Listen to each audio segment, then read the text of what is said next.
Wilberto Paim dos Reis, OAB 31985, Pernambuco. Okay. Excelentíssimo presidente, doutor relator, demais membros do parque aqui presente e demais colegas, são todos que saúdo. O caso em que trago hoje nesse habeas corpus, antes mesmo de adentrar no mérito da questão, eu gostaria apenas de contextualizar. Por quê? Trata-se de um processo criminal que tramitou aqui na Paraíba, sim. Processo decorrente de um passado de um grande empresário paraibano que, quando daquele momento, na quebra da empresa, em meados de 2012, teve um problema que fez surgir também vários processos. Esse processo criminal, muitos processos cíveis, muitos processos trabalhistas. Ele passou a viver uma loucura de estar em vários locais, ainda faz acordo, vem pagando os acordos trabalhistas e cíveis, e se essas questões tributárias definitivamente tiverem em curso de uma confirmação na parte tributária, ele também irá parcelar para poder pagar. Todavia, nesse momento de confusão, aconteceu que, com base em uma citação que seguiu para a cidade do Recife para intimá-lo, houve uma confusão também nesse entendimento e achava ele que estava sendo uma ação tributária. Tramitou a revelia pela Defensoria Pública, teve uma audiência que também em confusão, ele achava que era um outro procedimento que aqui também tramitava na segunda vara criminal, da mesma natureza. Houve a sentença e, já levantando aqui parte do mérito desse processo, lembrando também que tramita nesse processo ele e o irmão Carlos Araújo. Então, excelências, a partir do trânsito em julgado dessa sentença penal condenatória de 7 anos e 1 mês, mais 8 meses de detenção, no regime semiaberto, houve, de fato, trânsito em julgado. A partir do trânsito em julgado, o juiz sentenciante ainda não fez uma intimação para cumprimento dessa execução. Lembrando que é o cumprimento dessa execução no regime semiaberto.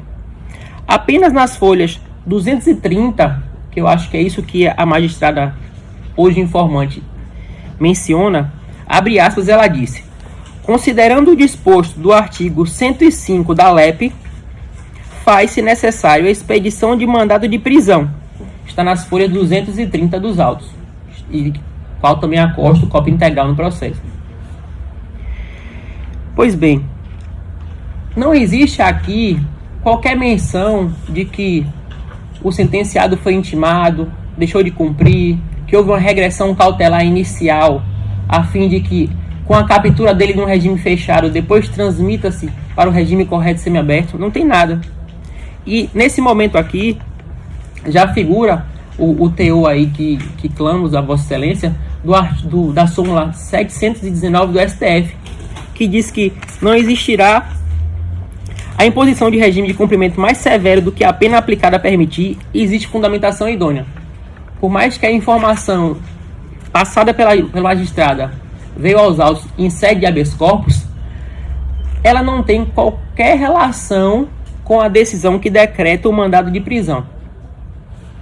Eu tive o cuidado de juntar aos autos, no habeas corpus, o mandado de prisão. No mandado de prisão, lá consta espécie de prisão preventiva decorrente de sentença condenatória. Se esse mandado de prisão revelasse a verdade factual do cliente, que seria prisão... Perdão. Eu conheço, perdão. Que de fato tivesse naquele mandado de prisão, sentença penal condenatória, regime semiaberto, não haveria problema. Porque se o paciente for capturado ou se entregar, qualquer unidade prisional poderá recambiá-lo para o semiaberto, ou então ele pode também se entregar em qualquer estabelecimento de regime semiaberto. Da forma que está os autos, isso é impossível. E por que a gente sabe que isso é assim? O irmão dele, que também responde, teve o mesmo mandado de prisão, sem fundamentação, lançado em sistema. Ele foi capturado foi para uma unidade de regime fechado, lá ficou, a carta de expedição de guia não saía, houve um demorado trâmite e, por fim, ele passou um longo tempo em regime fechado. Situação idêntica a esse aqui. Eu até menciono nos autos, trago cópia, comprovando, mas na leitura da prova pré-constituída do nosso habeas corpus, está constando lá o mandado de prisão, lá no sentido de prisão preventiva em espécie. Está juntado aos autos. Acredita a defesa que essa sequer foi a vontade da magistrada quando da expedição. Acredita-se que a vontade da magistrada de fato seria a intimação para cumprimento no regime de fato semiaberto. Todavia, no BNMP está lá cadastrado dessa forma, conforme consta dos autos. Então, Excelência, já chegando ao fim da impetração, a defesa requer ou que este egrégio tribunal determine que a magistrada de fato fundamente, em que pese ela afirmar que já encerrou a jurisdição. A defesa pede também, caso não exista a possibilidade de que seja determinada a expedição de uma carta de guia, para que ele ali possa pedir um harmonizado, possa se entregar no semiaberto, possa de fato se apresentar. Ou então, que seja a carta desse mandado de prisão até ser regularizado isso em sistema, de fato, de forma que ele possa de fato cumprir a pena no próprio regime.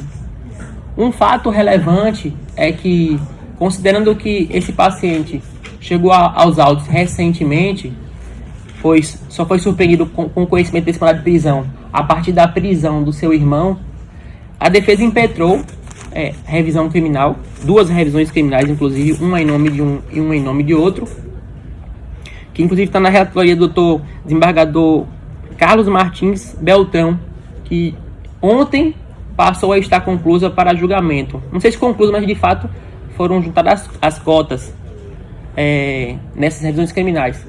Que as revisões criminais a gente aborda lá que a sentença é de fato em continuidade delitiva.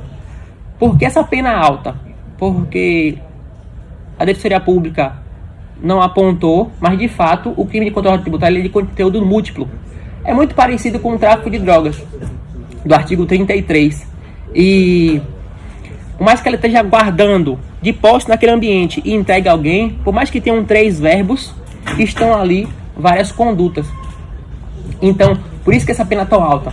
Por isso também, todavia, o outro membro do parquê, no seu parecer, afirma que a defesa indicou que existia concussão. Não existe concussão. Existe ali uma quantidade delitiva que será dirimida no órgão especial. Então, Excelência, trazendo para a realidade do habeas corpus, observa-se que a pena, além de ser demasiada, neste momento a gente não questiona. A gente só questiona a falta de fundamentação, considerando inclusive a súmula 719 do STF, que exige a fundamentação. Lembrando também, observando o parecer do outro membro do parquê, que foi indicado que existe dois expedientes da LEP que determina que, sendo o réu preso, deve-se expedir o mandado de prisão, ou a carta de guia. Todavia, a defesa entende, como observa em outros casos e outros estados que a defesa também advoga, que é possível expedir a carta de guia antes da prisão. Inclusive, pode até existir a execução provisória da pena nesse caso. Então, por mais que é obrigatório a expedição de carta de guia com a prisão, mas acredita-se que não impede a expedição de carta de guia ou então a intimação para cumprir. Não seria razoável se em um regime aberto, em um regime semiaberto, sempre seja obrigatório uma prisão no fechado, com a prisão preventiva, para início dessa execução de pena. É assim que requer o deferimento do habeas corpus e a execução da ordem. Obrigado.